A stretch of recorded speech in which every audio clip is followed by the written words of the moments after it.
Hi there, my name is S. Khan. Today we are going to be talking about C++. Before we start, we'll give you some resources. You can go to https and look at www.tutorialspoint.com/C++. There you can read about C++ and its features. The first thing that we're going to be talking about today is about data types. Like many other programming languages, C++ has the basic data types.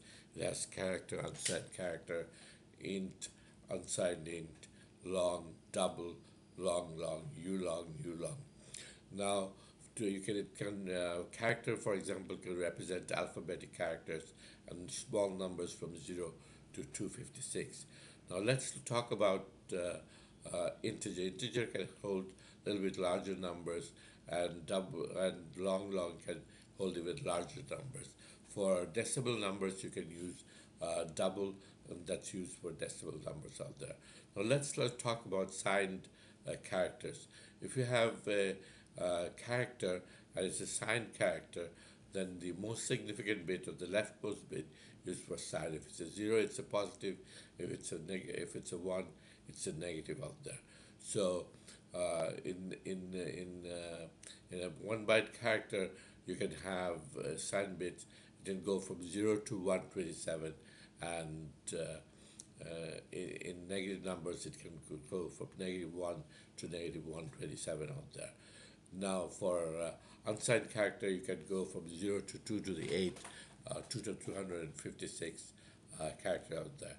Now, you can also have additional data type byte character T. It holds for Unicode characters and multi-byte characters and foreign characters. You can use that. Usually, they are 2 bytes long. You can also have a bool data type that's been introduced recently, and that's used for true or false cases out there. Now, there are many ways to enhance the declaration. One way is by adding the storage classes. You can have the storage classes auto, static, or extern. Auto basically means that your variable will stay as long as the function is active. As long as it gets out of the function, your variable will contain garbage or will be deleted out there. Static, especially the scope of static is it's there during the lifetime of the program, and extern, it's also during the lifetime of the program, but you can access it in different files. But for default purposes, you have the auto out there. So the first thing I would recommend doing is write a skeleton myprogram.c with int argc and argv, and do a cout of the integers out there. That way you can play around with it. The way to compile a C program is cc-o myprogram.c -ld standard lib or shared lib. In GNU C++, you would do g++ input file dot cpp object -o and the executable file out there. Now, this will be different in different environments. In Visual Studio IDE, it's a graphical interface, so it will work very differently. Now, like other languages, we'll talk about operators. C++ has various operators.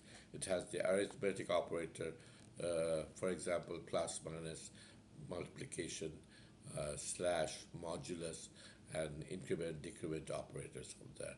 The multiplication has higher precedence than plus. If you have parentheses, it will take care of the precedence out there.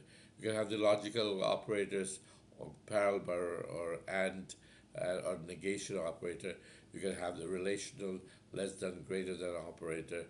You can have the assignment operators, plus, equal, minus, equal. You can have the bit shift operator, greater than, or less than, and tilde for complement. And you can have the unary operators, comma, pointer direction, member of operator, and condition colon x, condition question mark x colon y. If condition is true, then x is the value that is returned. So basically, play around with the operators. It can have commutative, associative, or transitive properties, but it's good idea to look at it and play around a little bit.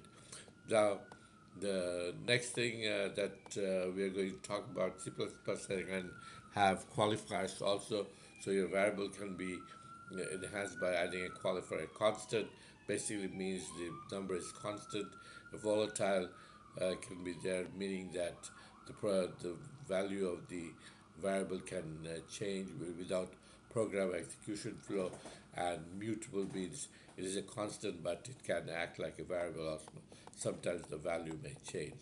So those are the things that you should know about in terms of qualifiers out there. Now you should know about struct and unions. Unions basically hold the union. You can have union int my int, character my character my character 5, and usually it will hold the largest data type space. Here my character 5 has 5 bytes, so it will hold that for its purposes. Can have classes. It can have access qualifiers, public, private, protected, as I said before, and C++ classes are similar to objects that you have out there. So you can inherit the class, and you can have single inheritance and multiple inheritance, but we'll use single inheritance out there.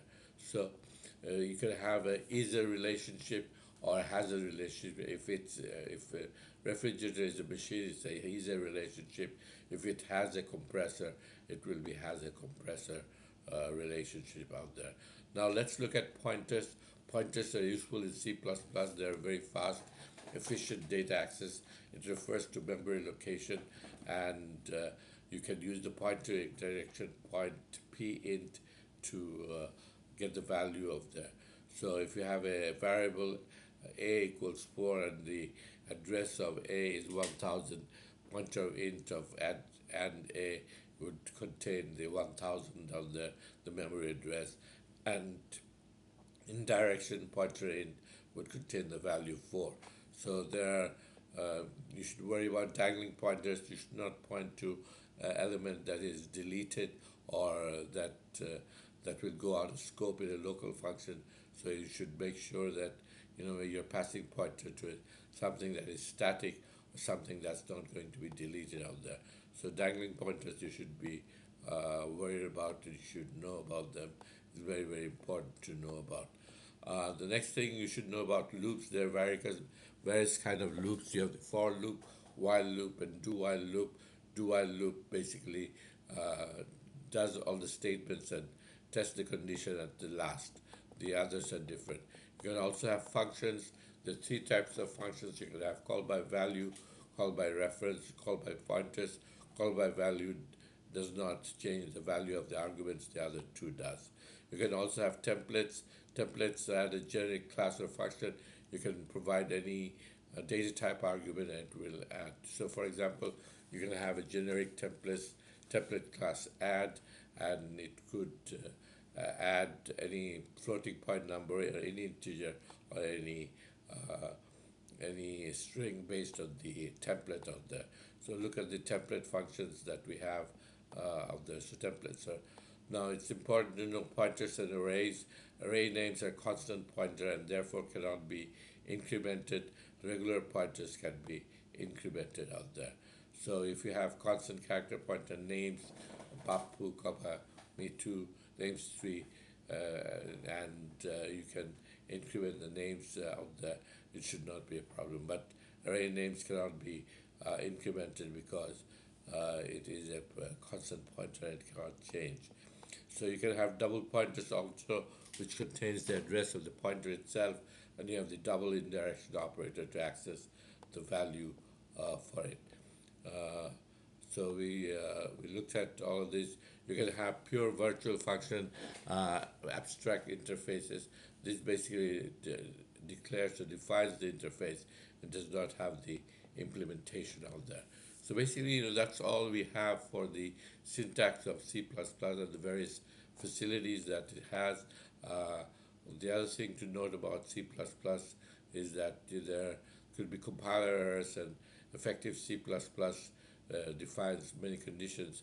We'll talk about them in part 3 of our the standardization efforts on C++, that their standard template library, special template IO streams, internationalization, support for numeric processing, support for hierarchy, exception hierarchy, so on and so forth. And it's based on, you can have smart pointers and weak pointers out there, and everything is based on the TR1 report, so you should be familiar with them. So basically, that's it for today. I'll see you again in the next installment. We'll talk about compilers and special cases out there. Thank you very much.